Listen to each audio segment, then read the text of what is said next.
और अब रही बात, उसको इतना विश्वास हो गया, फिर तो माया वापस हटता है इंसान जब इसकी सच्चाई का पता लगता है। तो पुण्यात्माओं, परमात्मा साथ है तो माया तो उसकी छाया की तरह साथ रहेगी आपके, यहां कमी नहीं रहने देगा आपको। ये समझ सकती है। कहते हैं जैतन राजपाट भी चाहिए हमारा धर ले ध्यान। वैसे तो हमने राजपाट की आवश्यकता नहीं, सबसे बड़ा हानि का सौदा है जो राजनीति में जाते हैं, वो अपना जीवन नाश करते हैं। भक्त को राजनीति के आसपास भी नहीं जाना चाहिए। वोट देना हो, नेक आदमी देखकर वोट देना, किसी ऐसे भाव में भावुक होकर किसी के कहने से और या कोई पार्टी विशेष देखकर आप अपना वोट देकर पाप के भागी मत बनना।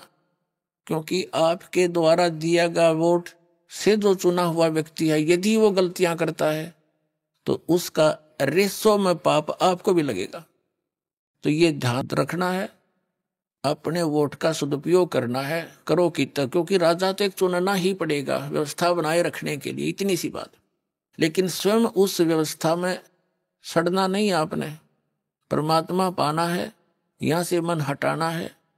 और यहाँ के राजाओं की क्या स्थिति है, हम इतिहास पढ़ा करते हैं। मोहम्मद गौरी ने इतनी बार चढ़ाई करी, 16 बार चढ़ाई करी, फिर विजयी हुआ, विजयी होकर के कला तोड़ दिया, इतने तो मानस आदमी मरवा दिए, और 5-7 वर्ष से राज्य करा, फिर मृत्यु को प्राप्त हो गया, गधा बना अंडा। वही क्या था मोहम्मद गौरी। तो हम इन बकवादों को याद करके उन इतिहासों को अब दोहराएंगे। अब कोई राजा है, मंत्री है, मुख्यमंत्री है, 10-5 वर्ष मुख्यमंत्री रह भी गया तो के कला टूट गया, कल न कुत्ता बनकर सैर सपट्टे यही करता फिरेगा। तो हमने इस बीमारी को याद रखना है, या लगन नहीं देनी अपने, यो रोग से दीर्घ।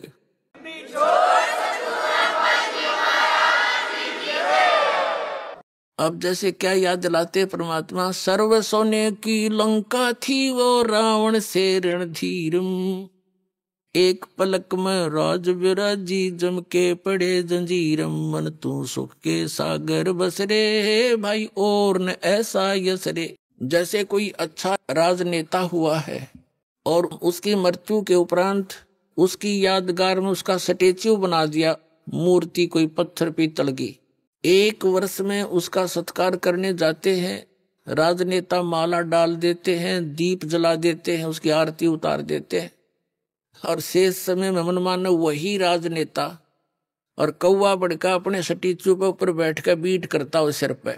बता के जस हुआ क्या, ये सही है।